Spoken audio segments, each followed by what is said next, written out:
We've used the automobile analogy before when it comes to what's happening at the State House, going full throttle, grinding into the next gear. How about where the rubber meets the road? That seems to be what's happening this week, with several bills getting a little more than just a kick of the tires. Chief Political Reporter Joe Parris has details on the citizens' initiative rights, laws controlling drag shows, and today was the big day for ESAs in the Senate, the education savings accounts. Joe? Oh yeah, Brian, there's going to be a lot of discussion about what happened today for weeks to come. But yes, there is a new angle to the citizen initiative process. And this is really what was a big conversation in the Senate today. In recent years, lawmakers have pitched the idea to make the process of getting a citizen initiative on the ballot a little more difficult. So right now in the state of Idaho, you need to get citizen signatures from 6% of registered voters in 18 of the state's 35 legislative districts. A proposal at the State House, though, would make that mark 6% in 35 of 35 districts, so all across the state. Now, critics of the idea say that 35 of 35 districts make it almost impossible to achieve a citizen initiative. And lawmakers actually passed a bill a few years back that changed it to the 35 district mark, but the Idaho Supreme Court threw it out, saying that it's unconstitutional. So what makes this effort this year different? Well, lawmakers are voting to put the question on the ballot in 2024. Let the people of Idaho decide on this question. The Supreme Court basically said, lawmakers, you can't force this on people, but, well, the people could do it to themselves. So here's some of the back and forth from the Senate floor today. This Senate joint resolution is not taking away people's vote. It is giving more citizens of Idaho a voice. This resolution will make it possible for Idaho citizens to have their say only if they employ funding from out of state, in my view. And I'd point out that the way it is now, everybody gets to vote anyway. For these reasons, I will be voting against this resolution. I stand with the people. I want to protect their fundamental right, and I do not think that this resolution should go forward. So I like SJR 101 because it raises the bar to match what we essentially have here, a rigorous process where all legislative districts in the state get a chance to weigh in at 2 stages of the process before a proposal becomes law. And that's why I stand today in support of SJR 101. So after extended debate, which was a theme in the Senate today, the joint resolution passed on a vote that clears the needed 2/3 threshold. So if the Idaho House does the same in the coming weeks, you'll see a constitutional amendment on your ballot in 2024. Also for you on a busy Monday, a major local and national conversation got its first look in committee this morning, legislation that would regulate, quote, sexual exhibitions. Now, what does that mean? Well, this is the drag shows in front of minors conversation that has been a major debate in the Treasure Valley and across Idaho. And the bill sponsors say that the proposed law, quote, creates a duty of care for promoters, organizations, and performers of sexual exhibitions to ensure that they take reasonable steps to restrict access of minors. Additionally, the bill would prohibit the use of public facilities and public assets for sexual exhibitions. Blaine Kanzati, who's the president of the Idaho Family Policy Center, he worked on this idea with lawmakers. Here's his pitch from today. It's also important to say that this RS would not target any specific type of sexual exhibition. The requirements of this proposed legislation would apply equally to drag shows, to erotic dancing, to burlesque, etc. It does not matter whether we're talking about a sexually explicit striptease or a sexually explicit drag show. Neither belongs in a public park, a public facility, or other places where children are present. We are not talking about humorous gender-bending roles in Shakespearean theater. We're not talking about cheerleading performances at high school football games.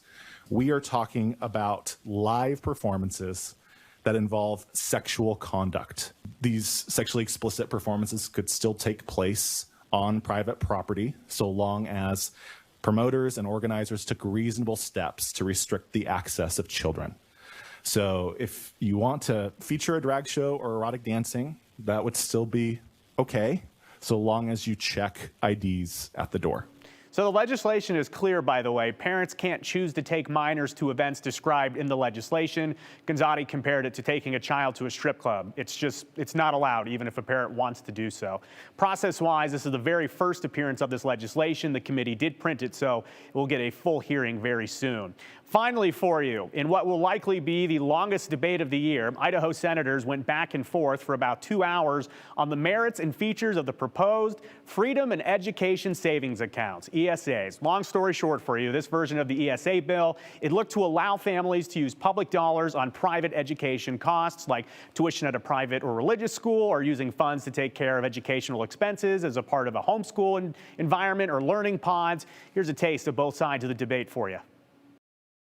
By introducing universal education choice, we introduce needed competition into the current education model to improve results for all Idaho students and Idaho families. And by introducing competition, we introduce accountability. Because right now there is no incentive for a public school to compete for students or funding. It's automatic. Where a bill like this, introducing competition into the system, would incentivize them to compete. And that's why I think this is a good bill. And this legislature established and maintained a general, uniform, and thorough system of free common public schools. This legislation takes away from that maintenance, takes away from establishing and maintaining that general, uniform, and thorough system of free common public schools. It violates my oath and it violates the Idaho Constitution. For that reason, I will oppose this bill. Just to be clear, there is absolutely no accountability for homeschoolers, for private schools or religious schools, or any oversight whatsoever. We won't receive any reports on how well those students are doing. We'll have absolutely no way to know if this is working out well for them or not. So, Brian, the first real run on ESA legislation, it fails, 12 in favor, 23 against. And that was a big hang-up for a lot of people, was this lack of oversight that was not included in this bill, specifically saying any private school, anybody who's homeschooling, will not have to answer any state or federal agencies when it comes to just continue doing what you're doing, and you'll still get this money, kind of thing. So 1038 is dead for now. Dead. We'll see what happens from here. Quick question. If you're playing the game of Jeopardy, let's say, and the answer came up, humorous, gender-bending performance, you would ding in and say... You could say, what is a drag show? What is a drag show? Depends on the environment. Thank you very much, Joe. Thank you. Okay, so that vote today on the ESAs, it was basically about ripping off the Band-Aid. The signs were there during and after the public testimony phase in the Senate Education Committee. The vast majority testified that day against Senate Bill 1038, well, actually over 2 days' time. Yet the committee, loaded with co-sponsors of the bill, sent it to the Senate floor anyway with a vote of 63. Chairman Dave Lent, the lone Republican, voting against it. Now, that was 12 days ago, and since then, we've kind of waiting for this floor debate, and we've been hearing some rumblings that they're trying to work out some things, maybe fix a few things here and there, but today they decided to delay lunch and just rip off the Band-Aid. Senate President Pro Tem Chuck Winder, who spoke against 1038 today on the floor, calling it another effort to transfer money to a select group of people, said he knew about 2/3 of his Senate colleagues would be joining him in his nay say. He agreed this bill would mostly benefit private school students, with virtually no benefit to public school students. And he told us today he wanted a higher standard because, well, it would send money to private schools. He wanted it to be more specific in areas, and overall, he just wanted a better bill written, which is how he also said he tried to help. He also told us that, by the way, he tried to help the bill sponsors do that, to come up with a better bill. Republican Senators Brian Lenny and Tammy Nichols, he wanted them to help make it easier for some of these senators to swallow. But he said they were truly in a ride or die situation. The sponsors did not want it to go to the amending order. We had worked with them for several weeks, suggesting amendments. We'd had discussions with them. They chose not to do that. And so our alternative was either pass it or kill it. Specifically, what was your biggest issue with it?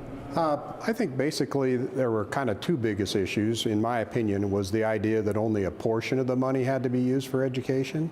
I didn't understand that, and it wasn't clear how that would work out. The other thing was they set up a parental oversight committee, which is a good idea, but in order to be on that committee, you had to have a child in the program, and they had to have received money.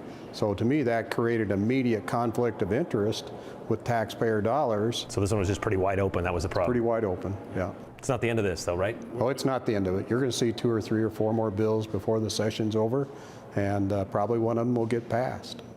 And those bills could come from either side of the State House. Senator Winder said any bill which removed his concerns would get his vote. But he also pointed out the other issues brought up by his colleagues. No cap on the fiscal note, he said, and more specific focus of the program towards students in need versus just anyone who wanted to sign up for it. We did try to get reaction from the co-sponsors, that'd be Senators Nichols and Lenny, about this failed vote and find out why they refused to make any changes to the bill prior to the vote. but they declined to speak with us.